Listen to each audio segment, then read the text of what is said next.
So in the previous video, we did a little bit of setup work for the articles. We added in the authors, categories, and tags. Hopefully you've done that and they're all set up if you want to use them. Now we can go into admin modules, articles, and we can actually add in an article. So let's add in a written article. And I've got a few in this demo system already, so to keep this video as short as I can, instead of adding a totally new article, I'm just going to pick one of them. Let's pick the most recent one, and let's just go through what we added there, and I think it will make sense when you see it. So up at the top, you have what you have in so many parts of the admin. You have a name and a title. The name is always for internal use. Call it whatever you want. Only you in the admin will see it. Clients never see it. The title is what your client sees. When you've entered the title and you leave the title box, it will automatically create the URL out of the title. The URL is what you see, what link is used on your website. If your website is example.com, in this case, the URL, the link for this article would be example.com/is cholesterol good or bad for you, part 2. Like I said, it will generate that automatically from the title, and it's a good idea normally just to leave it the way it is. Search engines like Google do use the URL in part to index your website or to improve the score of your website.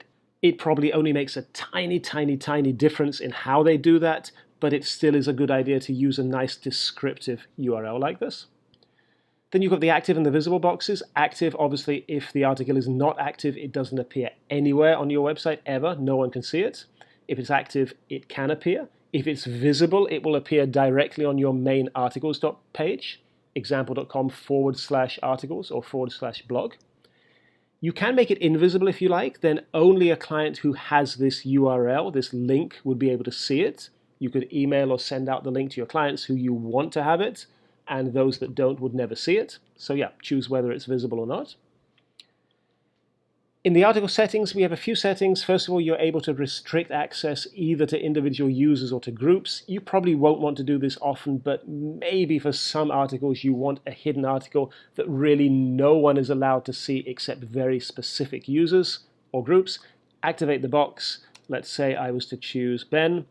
In this case, only Ben, if he is signed into the website, would ever be able to see this article. No one else will ever see it. I'm not going to activate that for now.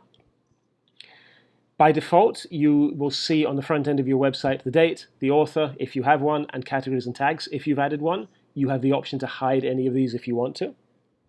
You have the publish date, when it should appear on your website. You can choose any date you like. If you choose a date in the future, then it won't appear until that date, so you could write it today. Right now I'm recording this on the 25th.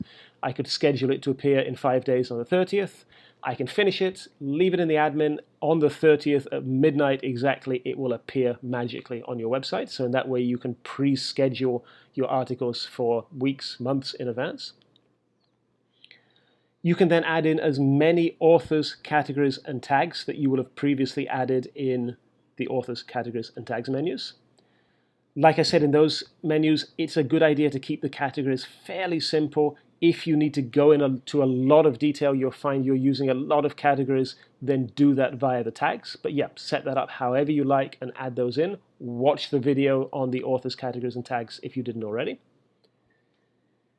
You have an option to add a source URL. If this article, for example, it was written for a newspaper, if it appeared on that newspaper's website, you might want to enter the URL here.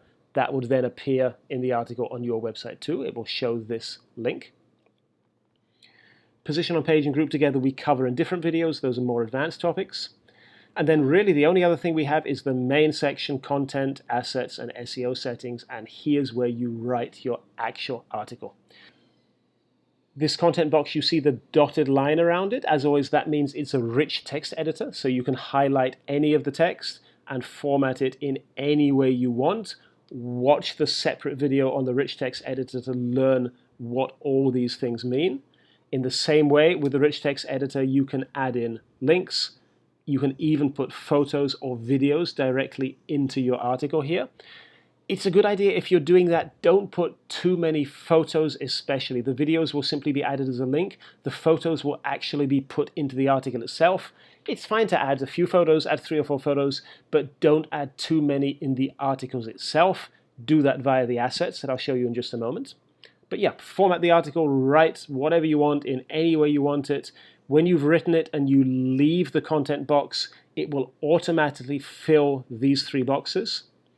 Snippet is like a little preview that's shown on the main blogs and articles page on your website, so a little summary of what the article is about. It will automatically take that from the beginning of your text up here. Obviously, you can change it and you can write whatever you want, but otherwise it copies it automatically. And the 2 meta boxes, the meta title and meta description, are for search engines like Google. Again, it will have copied those automatically. It will take the meta title from your title of the blog, and it will take the description from the snippet. You can change these if you want.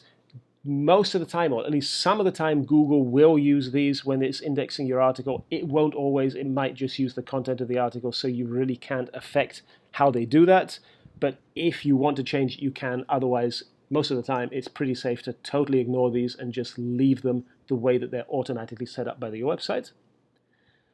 And the final thing, you can add in as many assets as you like. Assets can be images, videos, whatever you want to add. In this case, we have 1 image. It is the preview image and the main image. Preview means that it appears on the blog or article overview page. Main means it's in the actual article itself as the main image up at the top. Add in as many more as you like. You can pick from existing images or you can upload new ones. If you want to know how to add them, watch the separate video we have on the assets. And then, yeah, pick whichever one you want to appear in the overview. You see it switches this off, turns this on. Pick whichever one you want to be the main image. It does the same. Add as many as you like. The 1 main image appears at the top of the article. All of the others appear down at the bottom of the article. And that's pretty much it. There's 2 other sections that we cover in separate videos. You do have the ability to add what we call HTML coding functionality. Let's say you wanted to put something like a newsletter sign-up box in your article or connect some external app or website or service. You can do that here. And you have the ability to put the article in all sorts of different ways on different parts of your website. There are 2 separate videos where we look at those. Otherwise, that's it. When you've finished it, save it. I'm just going to cancel it now. If you've created an article that's scheduled for the future or that's not visible, that you can't normally see on the website, click on the preview box. As an admin, you'll always be able to take a look at it, see how it looks, and that's pretty much it for adding an article.